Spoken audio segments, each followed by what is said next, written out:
बेटा हम लोग बात कर रहे थे कि आज किडनी की हमने आपको बताया कि किडनी पेयर्ड होती है और एब्डोमिनल कैविटी में पेल्विक के पास पाई जाती है। बीन सीड शेप होती है। इसका जो कॉन्केव फेस होता है दबा हुआ उसे हिलम कहते हैं।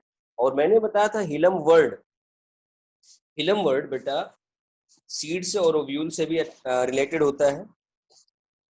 अगली बात, इसकी साइज 12 सेंटीमीटर लंबी, 6 सेंटीमीटर चौड़ी और 3 सेंटीमीटर मोटी होती है। Protected by renal capsule. Renal capsule बेटा शॉक्स को एब्जॉर्ब करता है, झटके को एब्जॉर्ब करता है, बाहर से प्रोटेक्शन देता है। ठीक बेटा, और जो राइट किडनी होती है, अब जैसे यहाँ आप देखो, ये राइट वाली को मैंने नीचे बनाया है, इसकी हाइट देखो यहाँ, इसकी हाइट यहाँ थोड़ी ऊपर है। राइट वाली की लोकेशन जो होती थोड़ी नीचे होती, lower than left kidney, due to large right lobe of liver. Liver का दाहिना लोब बड़ा होने की वजह से थोड़ा सा दब जाता है। और बेटा जो हिलम होता है, हिलम के थ्रू वेन और यूरेटर बाहर आते हैं और आर्टरी अंदर जाती है। मैंने डायग्राम में भी दिखा रखा है, देख लो। ठीक बेटा, अब यहां पर मैंने इसको काटा, इसका वर्टिकल सेक्शन काटा।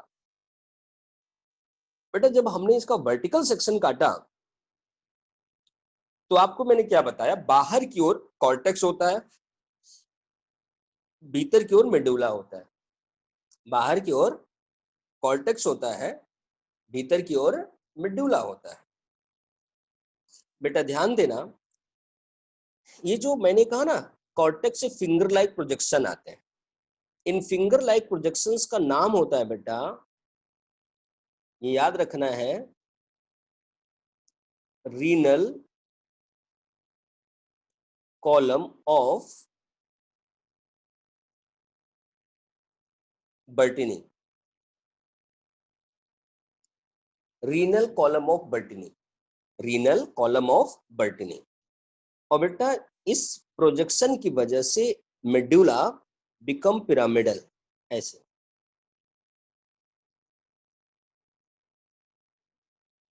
यहाँ पिरामिडल अपीयरेंस आ जाता है बेटा इसका, ऐसा। इसे कहते हैं, अब देख लो, पिरामिडल अपीयरेंस आ गया है।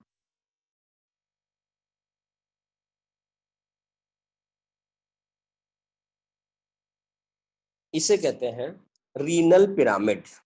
मेडुला को कहेंगे, जो कट गया ना पिरामिडल स्ट्रक्चर, इसे कहेंगे रीनल पिरामिड और मेडुलरी पिरामिड।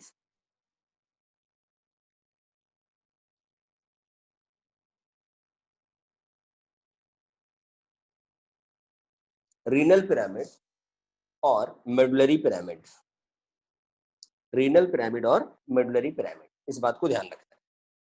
ठीक है, क्योंकि पिरामिड है किसका, किडनी का, इसलिए रीनल। मेडुला में पाया इसलिए मेडुलरी, दोनों नाम दिए जाते हैं। ये किसकी वजह से पिरामिडल स्ट्रक्चर बना, finger like projection from cortex called as renal column of Bertini. Renal मतलब किडनी का, कॉलम मतलब उभार, बर्टिनी क्योंकि बर्टिनी से आपने खोजा था। बेटा ध्यान देना, ये हमारी किडनी का स्ट्रक्चर बन गया। लेकिन बेटा ध्यान देना, ये जो मेडुला है ना, इस मेडुला के अंदर नेफ्रॉन होते हैं, वो अभी आगे बताऊंगा। बट आपको एक बात मैं दिखाने चल रहा हूँ, एक स्ट्रक्चर देखना बेटा, ये सारे के सारे ना ऐसे इस कैप्सूल में खुलेंगे, ऐसे खुलेंगे।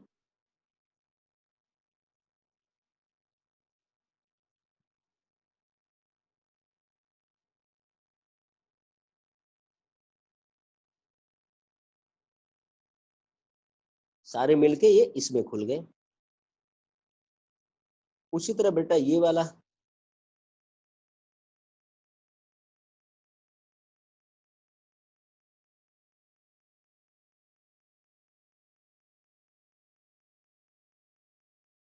इसमें खुलेंगे। उसी तरह बेटा ये वाला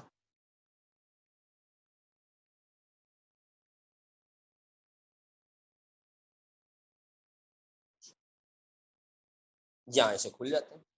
बेटा ध्यान देना, ये जो आगे कप है ना, ये लाइनें हैं, इन्हें हम लोग कहते हैं माइनर कैलेक्स।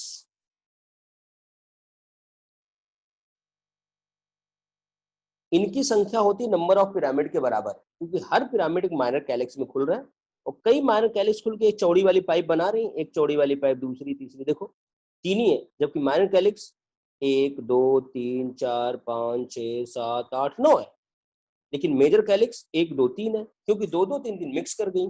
ये जो बड़ी वाली होती है बेटा, इन्हें कहते हैं मेजर कैलिक्स। और बेटा ये जो फनल लाइक स्ट्रक्चर है, यहाँ पे जो फनल लाइक स्ट्रक्चर है, that is called as pelvis, called as pelvis. इसे रीनल पेल्विस भी कह सकते हैं, पेल्विस भी कह सकते हैं। ये हमारा बन गया बेटा किडनी का लॉन्गिट्यूडनल सेक्शन। क्या बन गया? किडनी का लॉन्गिट्यूडनल सेक्शन। ये लॉन्गिट्यूडनल सेक्शन बन गया। बेटा अभी मैंने बात किया था रीनल कैप्सूल की। अगर रीनल कैप्सूल की बात करो बेटा, वो इसके ऊपर होता है, यहाँ जहाँ ऊपर में डायग्राम में बना रखा है, ये यहाँ होता है बेटा, ये इसको प्रोटेक्ट करता है, ऐसे प्रोटेक्शन देता है, इसे जर्किंग वर्किंग से इसको बचाया जा सके। बेटा ये हमारा हो गया किडनी का स्ट्रक्चर, इंटरनल स्ट्रक्चर। हम इसमें लिख सकते हैं, लिख सकते हैं, देखो हम क्या लिखने वाले हैं। हम लिखते हैं कि इन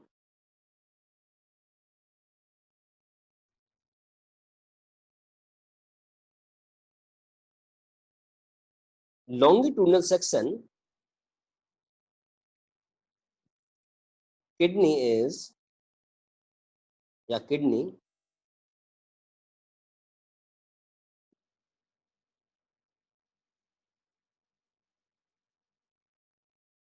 differentiated into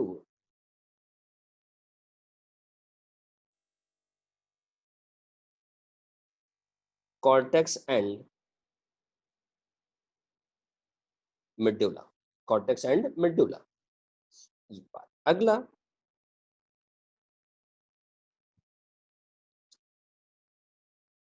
finger like projection arise from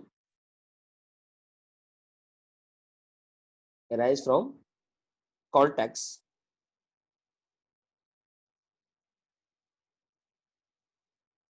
called as renal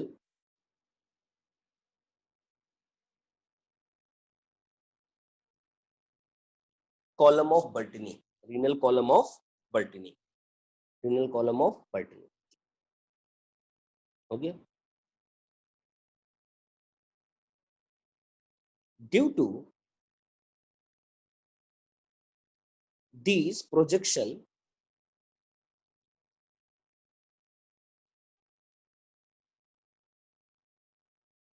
medulla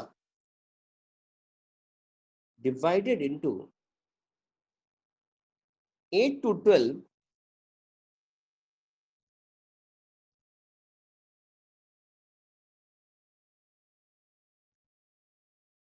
pyramidal structure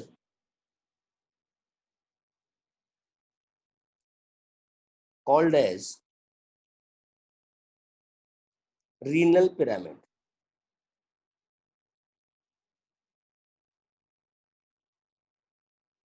or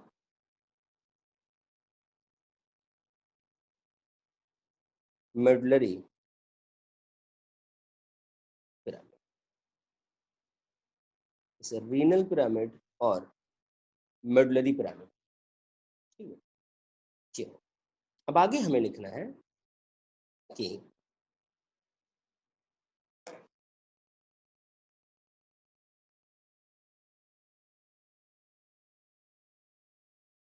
each pyramid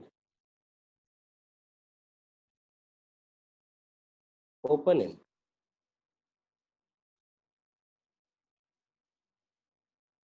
minor calyx, open in minor calyx। These minor calyxes open in 3 to 4 major calyx and lead in funnel like structure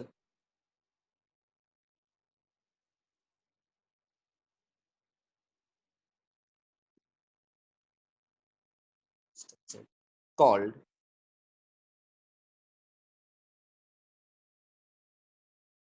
renal pelvis.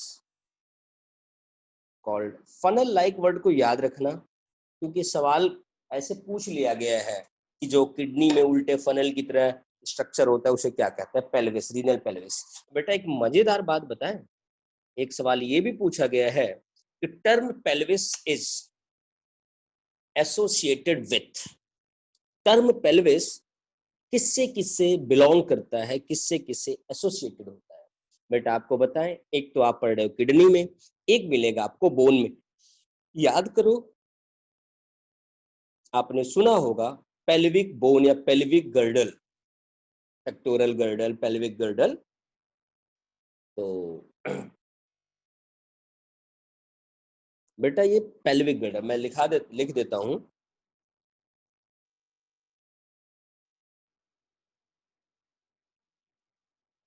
Term pelvis is related with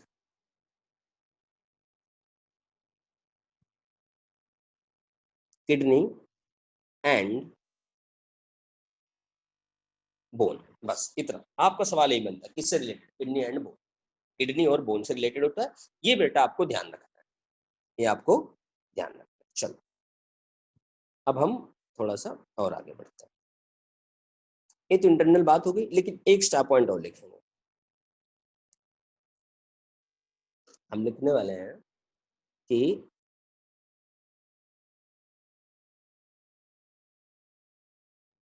kidney of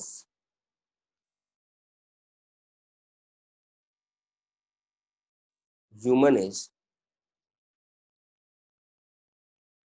retroperitoneal, retroperitoneal. ये word आपको नहीं समझ में आया होगा, इसको मैं समझा देता हूं बेटा। बेटा देखो, जैसे हमारी ये बॉडी है ना, बॉडी का किनारा स्किन है, तो बेटा किसी भी एनिमल किंगडम पढ़ाऊंगा तो बताऊंगा, किसी भी एनिमल जो हमारे हायर ग्रुप के हैं, उनके बॉडी के अंदर जो कैविटी है उसकी लाइनिंग बनाई जाती एक सेमी ट्रांसपेरेंट स्ट्रक्चर से, इसे कहते हैं पेरिटोनियम। क्या बोलते हैं, पेरिटोनियम। रेट्रो मतलब उल्टा।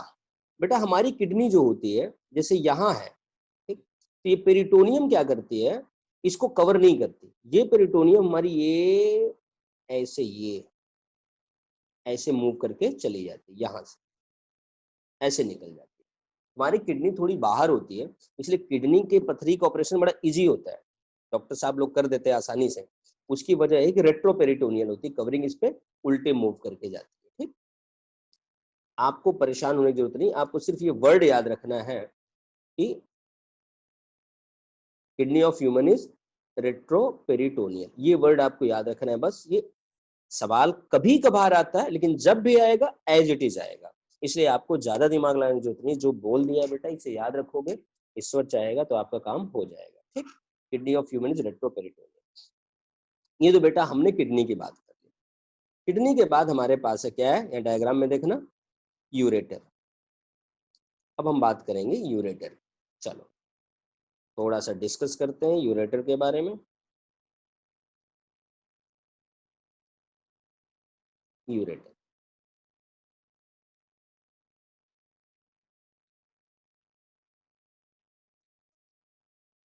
बेटा देखना, यूरेटर कैसा है, पेड़ होगा। क्यों, क्योंकि हर एक किडनी से निकलता है और पेड़ किडनी है तो पेड़ यूरेटर होगा। हम लिखेंगे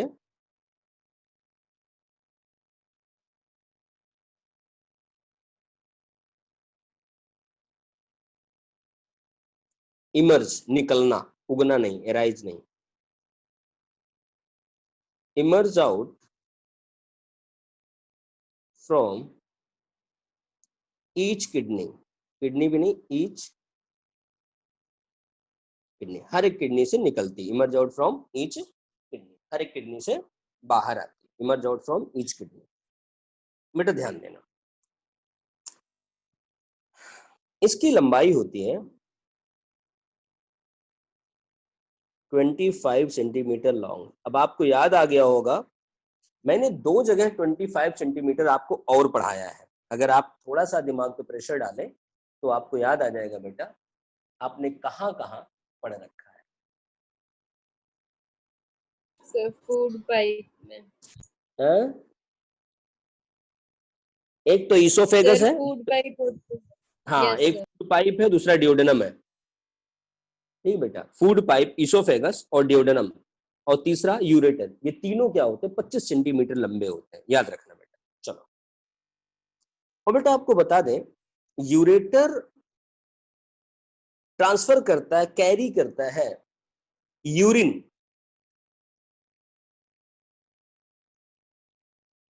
क्या कैरी करता है, urine, from kidney to urinary bladder. Urine को ट्रांसपोर्ट करता है किडनी टू यूरिनरी ब्लैडर। ठीक, और बेटा एक बात बता दें, यूरेटर को अगर काटो, आप ऐसे काट दिया, तो आपको बेटा अंदर एपिथेलिया की जो लाइनिंग मिलती है, इसके बारे में एक बात बता दें, it is transitional epithelia. Tissue में पढ़ाऊंगा, बट आप लोग बुक पढ़ो, क्वेश्चन करो, शायद मिल जाए, इसलिए मैं बता दे रहा हूं। ट्रांजिशनल एपिथेलियम, एक बड़ी खास बात बताता हूँ, ट्रांजिशनल एपिथेलियम सिर्फ यही नहीं होती, ये जो किडनी है ना, यहाँ भी जो लाइनिंग होगी वही पाई जाएगी, और यूरिनरी ब्लैडर में भी पाई जाएगी, यूरेथ्रा में पाई जाएगी। इसी और इसका मतलब बेटा एक्सक्रीटरी सिस्टम में ही पाई जाती है, और इसलिए बेटा एक्सक्रीटरी सिस्टम में पाई जाती है। इस चक्कर में इसको एक नया नाम दिया गया है, यूरोथीलियम। इसको एक नया नाम मिल गया, यूरोथीलियम। क्या मिल गया, यूरोथीलियम। यूरोथीलियम कहते हैं बेटा इसको, ट्रांजिशनल एपिथेलियम क्या बोलते हैं, यूरोथीलियम। ध्यान देना इस बात। चलो आगे बढ़ते हैं बेटा। इसके बाद हमारे पास अगला पॉइंट है urinary bladder.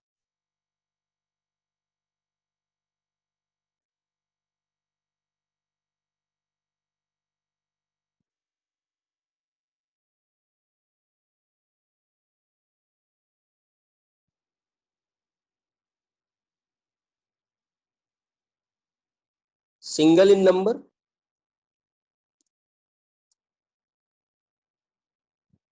Found in pelvic region या pelvic cavity.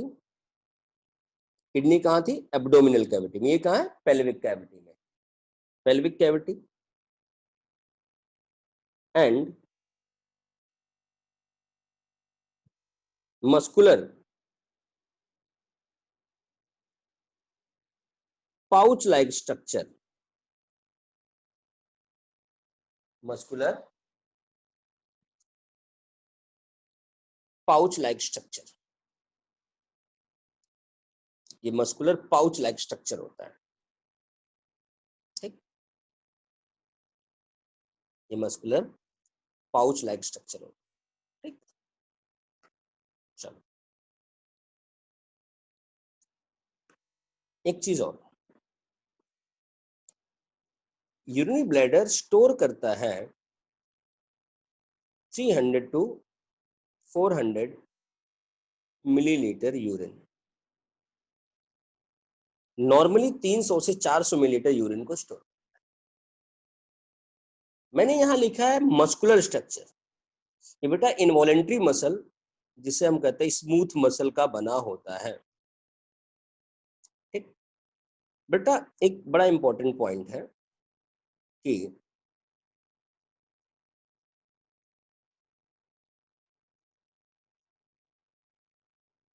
Urinary bladder is absent,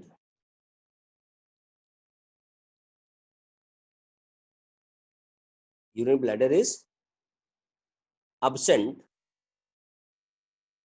in birds, birds में absent होता है। बर्ड्स में बेटा यूरिनरी ब्लैडर absent होता है, इनके लंग्स में एयर सैक्स पाए जाते हैं, हड्डियों में छेद पाया जाता है। ये तीनों कंडीशन होती है फ्लाइंग एडेप्टेशन, उड़ने में सहायक होती हैं, जो उड़ने में हेल्प करती हैं। हम लिख सकते हैं यूरिन ब्लैडर इज एब्सेंट, इसे कैसे लिख सकते हैं, फ्लाइंग या flight adaptation, adaptation, flying adaptation होता है जो उड़ने में सहायक होता है। और यूरिन ब्लैडर भी लाइंड बाय ट्रांजिशनल एपिथेलिया, ऊपर बताया जा चुका है, फिर भी लिख दे रहा हूं,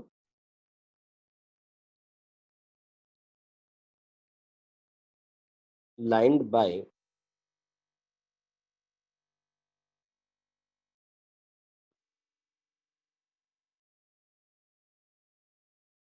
transitional epithelium, lined by transitional epithelium, transitional epithelium का काम करता है।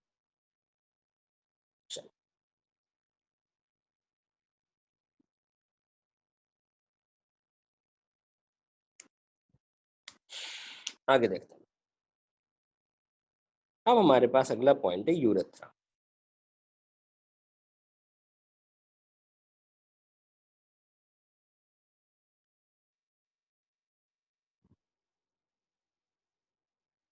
हम यूरेथ्रा की बात, urethra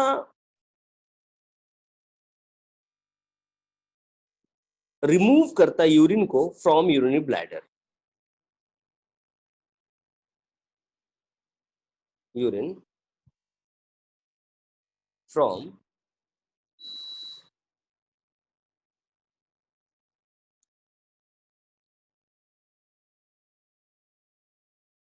urinary bladder, urine bladder से रिमूव करता है। ये आप देखो, ये डायग्राम बना हुआ है, ये देखो, ये यूरेथ्रा जो यूरिन ब्लैडर से यूरिन को ऐसे ऐसे पास करके बाहर निकालता है, ठीक, ब्लैडर।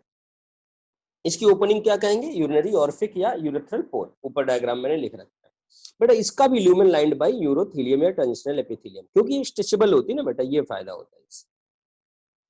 अगली चीज, यूरेथ्रा की लंबाई बेटा मेल फीमेल में अलग अलग होती है। In female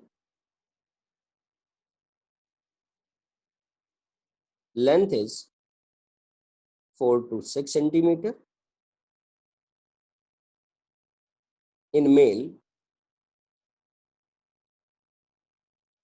length is 11 to 15 centimeter, ये होता है 4 to 6 सेंटीमीटर और 11 to 15 सेंटीमीटर, ठीक, ये हो गया। अब आगे देखते हैं बेटा, इसकी जो ओपनिंग होती है, जो यूरेथ्रल ओपनिंग होती है, ऑर्फिक होती है, that is girded by 2 sphincters.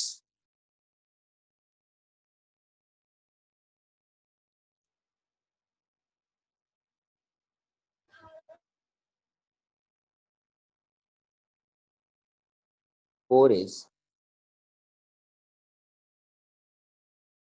girded by 2 sphincter, एक अंदर की ओर होता है उसे कहते हैं इंटरनल, बाहर की ओर होते उसे कहते हैं एक्सटर्नल।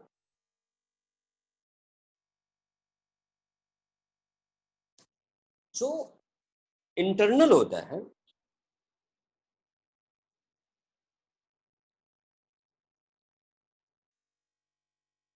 इंटरनल बना होता है स्मूथ मसल का, मतलब क्या कह सकते हो, इनवॉलेंट्री होता है। ये होता है स्ट्राइटेड या स्ट्रिएटेड मसल का, जो कि एनिमल के विल के अनुसार काम करता है। इसे आप कहते हो वॉलेंट्री मसल, वॉलेंट्री बना होता है बेटा। इतनी बात हो गई। ये हमने बनाया है एडल्ट के लिए। एडल्ट में है क्या कि अंदर वाला इनवॉलेंट्री है, जैसे भी यूरिन ब्लैडर भर जाएगा, यूरिन भर गया तो अंदर वाला स्फिंक्टर खुल जाता है और जो पर्सन है उसे ब्रेन में खबर पहुंच जाती है कि यूरिन ब्लैडर भर गया है, अब यूरिन को रिलीज करना है, तो वो मूव करके चला जाता है और उसके विल के अनुसार एक्सटर्नल स्फिंक्टर खुलता है और यूरिन रिलीज हो जाती है। बट बेटा in the case of babies, children, infant, infant मतलब जो न्यूबॉर्न बेबी उसे इन्फेंट कहते हैं, या चाइल्ड, चिल्ड्रन, इनमें क्या होता है, बोथ आर रिफ्लेक्स और involuntary in function not structure. Structure में तो वही होगा। अब बच्चों में क्या होता है, दोनों, बाहर वाला भी रिफ्लेक्स होगा, इनवॉलेंट्री होगा बेटा। छोटा बेबी होता है हमारा, जो इन्फेंट होता है, जो भी पैदा हुआ है 2-4-10 दिन पहले, 2-4 महीने पहले, उसके साथ क्या होता है कि वो हमें आवाज नहीं देता कि उसको यूरिन आई है। उसकी यूरिन अपने आप इनवॉलेंट्री तरीके से रिलीज हो जाती है। तो पेरेंट चेक करते रहते ना, या फिर डायपर वगैरह पहना देते हैं कि बच्चे को गीला ना लगे। बेटा बच्चा जैसे जैसे बड़ा होने लगता है, और मदर जो होती है बेटा, मदर जब बच्चे को यूरिनेशन कराती, देखा एक सिग्नल देती है, कुछ माँ सीटी बनाती है, कुछ हंसाती है, तो बच्चा क्या होता है, वो हंसते हंसते सीटी सुन करके वो क्या करता है, यूरिनेशन कर लेता है। अब बेटा बच्चा जैसे जैसे बड़ा होता है ना, उसकी एज बढ़ती है, तो धीरे धीरे उसका अंदर वाला तो बेटा अभी भी इनवॉलेंट्री रहेगा, लेकिन जो बाहर वाला स्फिंक्टर है दैट बिकम वॉलेंट्री।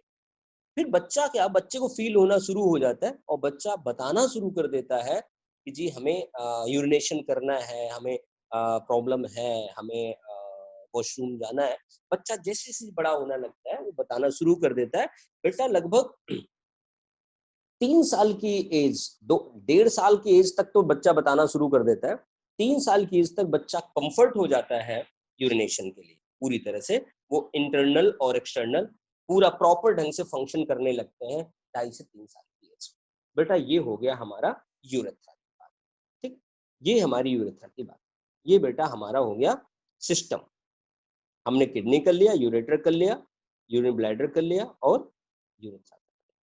ये बेटा हमारा हो गया यूरिनरी सिस्टम या excretory system of human being. बेटा अब ये पूरा नहीं हुआ है, ये तो हमने उसे किया है जो हमने डायग्राम में बनाया है। अभी डायग्राम के अंदर वाली चीज बाकी है। डायग्राम के अंदर वाली चीज बाकी है। वो अंदर वाली चीज क्या है, नेफ्रॉन। मैंने कहा था मेडुला में पाया जाता है नेफ्रॉन। तो हम लोग अभी हेडिंग बनाएंगे नेफ्रॉन्स।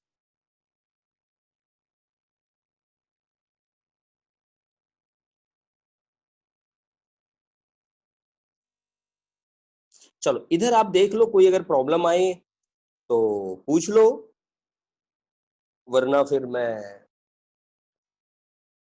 नेफ्रॉन को डिस्कस करूं, क्योंकि आज तो उसे खत्म नहीं कर पाऊंगा बट डिस्कस कर दूंगा, एक आउटलाइन आपको दे दूंगा मैं। देख लो आप लोग ये सारी चीजें। चलो मैं एक बार दिखा देता हूँ यहाँ से, किडनी से देखो, पढ़ो।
Excuse me sir.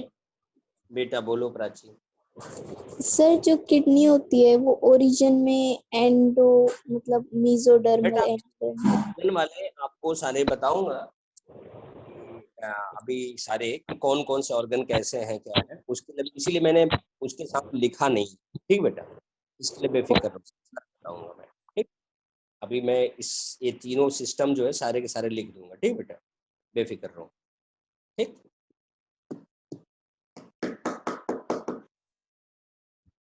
चलो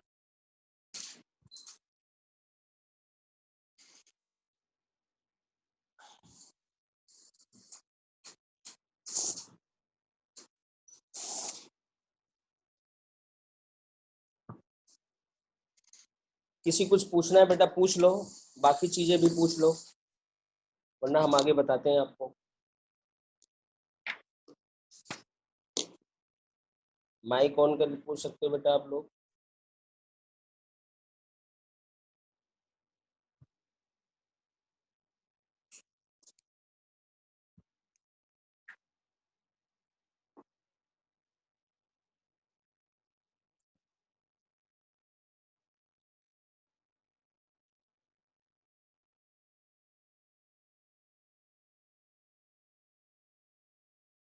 किसी को नहीं पूछना है? चलो बेटा एक बात और, नेफ्रॉन को हम कंसीडर करते हैं unit, structural and functional unit of kidney. और बेटा हमारा मानना है कि जो किडनी का फंक्शन है that is due to nephron, due to nephron, इसीलिए हम कहते हैं फंक्शनल यूनिट।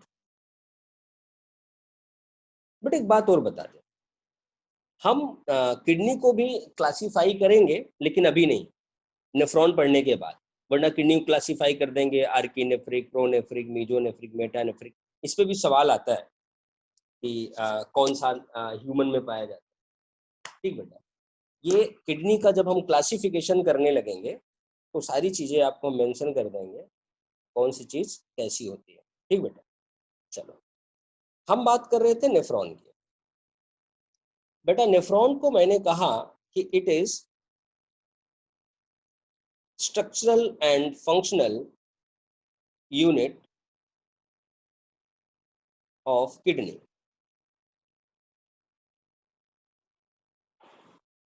तो मैंने बताया कि बेटा उसका जो फंक्शन है that is due to nephron, इसीलिए कहा जाता है फंक्शनल यूनिट। लेकिन बेटा जो मेन स्ट्रक्चर है वो नेफ्रॉन के मिलने से बना हुआ है, इसीलिए कहा जाता है स्ट्रक्चरल यूनिट। अब सवाल आता है कि कोई भी ऑर्गन जब हमारी बॉडी ट्रिप्लोब्लास्टिक है, हमारा एम्ब्रियो 3 लेयर का होता है, एक्टोडर्म, मेसोडर्म, एंडोडर्म। तो सवाल ये बनता है कि हमारा ऑर्गन, कौन सा ऑर्गन किस लेयर से बना है, और बेटा उसी लेयर के बेस पर हम लोग उसका नाम देते हैं। जैसे हमने जब न्यूट्रिशन पढ़ाया था तो आपको बताया था कि digestive system is endodermal in origin, digestive system is endodermal in origin. और जब ब्रीथिंग पढ़ाया था तो बताया था रेस्पिरेटरी इज, आगे नेजल पार्ट को छोड़ के जो हमारा रेस्पिरेटरी ट्रैक है that is also endodermal in origin. और जब हमने ब्लड पढ़ाया था तो आपको बताया था that is mesodermal in origin. अब बच्चे ने सवाल पूछा है, प्राची ने, तो मैं बता दूं किडनी का जो ये सिस्टम है हमारा एक्सक्रीटरी सिस्टम और ये gonads, these are also mesodermal in origin. कैसे होते हैं? Mesodermal in origin. ये हमने 4 चैप्टर पढ़ा, चारों के ओरिजिन बता दिया। लेकिन एक बात ध्यान रखना बेटा, डाइजेस्टिव सिस्टम में बकल कैविटी वाला पार्ट और रेक्टम का लास्ट वाला पार्ट एक्टोडर्मल होता है। उसी तरह रेस्पिरेटरी सिस्टम में आगे नेजल वाला पार्ट एक्टोडर्मल होता है। इस बात को आपको ध्यान रखना है, नहीं तो पूरा का पूरा सिस्टम हम नहीं लगा सकते एंडोडर्मल। ठीक, चलो हाँ आगे बढ़ते हैं। और कुछ प्राची, और कुछ पूछोगे कि आगे बढ़े? बेटा और किसी कुछ पूछना है? और किसी कुछ पूछना है?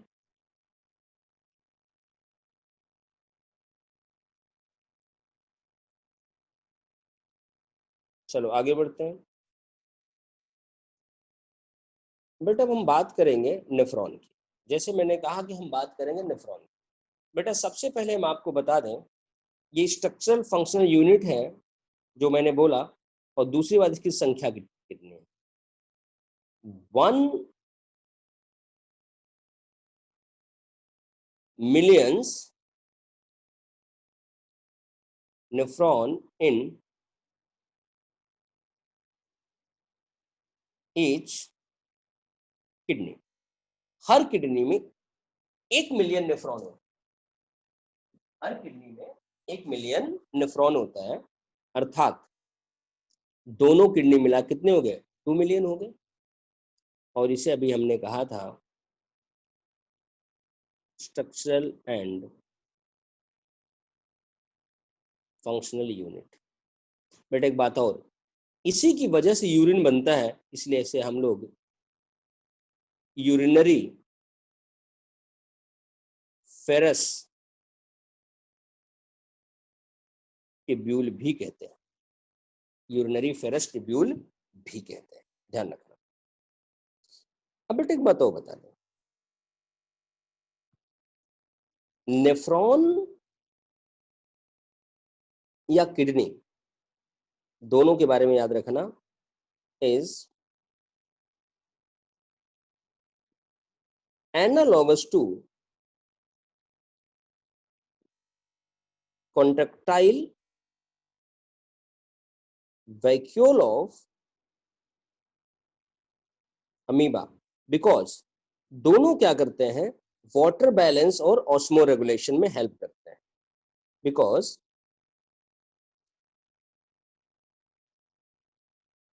Osmo regulation and balance of water दोनों। लेकिन बेटा हमारे किडनी का मेन फंक्शन है वाटर को बैलेंस करना। ठीक, चलो आगे देख रहे हैं। अब बेटा इसका डायग्राम बनाते हैं, कैसे बनाते हैं आप देखना।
स्क्रीन मिररिंग यहाँ पे अब हटा दें।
ये बेटा बन गया आपका नेफ्रॉन।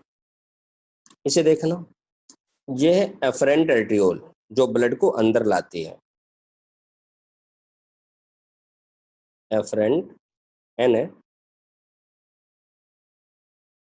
आर्टियोल, ये बेटा जो ब्लड को बाहर ले जाती है।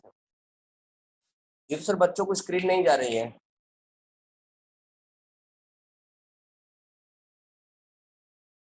एफरेंट, मैसेज देखिए, एफरेंट आर्टियोल, ये है बेटा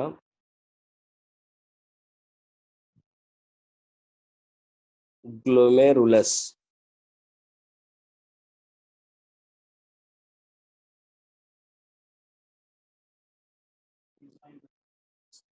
बेटा इसको स्क्रीन नहीं आ रही, रीज्वाइन करो।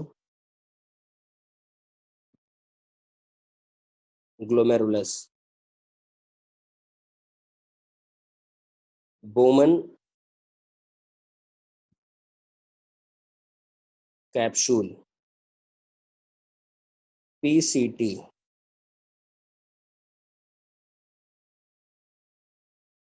हेंडेज लूप, डीसीटी,